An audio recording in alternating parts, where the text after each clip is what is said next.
talk in the book about the difference between yourself and your wife on certain issues, yes. and particularly the homosexual issue. Yes, she is in favor of gay marriage. She is opposed to promiscuity.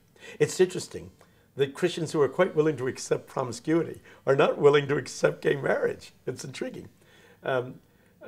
People say, well, you know, and in this country I hear it too, you know, gay marriage, even civil unions, do you realize this is a slippery slope? It's a threat to the institution of marriage. Come now. In the United States, more than 50% of the marriages that take place in any given year, this is appalling, end in divorce. More than 50%.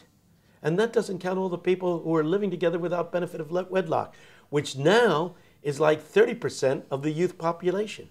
You know, I mean, hey, it's the heterosexuals that are getting divorces. The gays want to get married.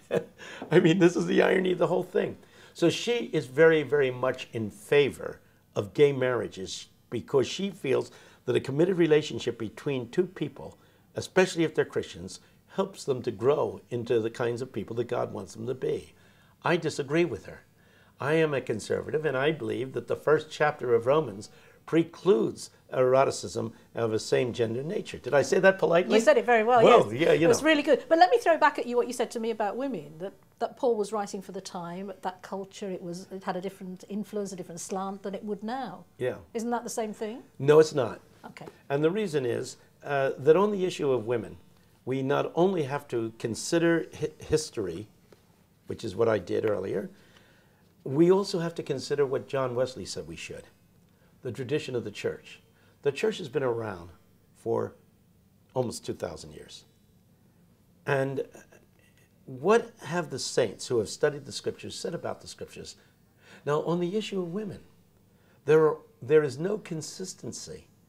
I mean, down through the ages, there have been times in history when women were in great roles of leadership in the church. For instance, in England during the Dark Age, rather in Ireland during the Dark Ages,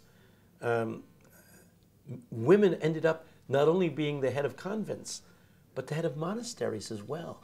And because there were no cathedrals in Ireland at that time, these women played the role of bishops. They were the leaders of the church.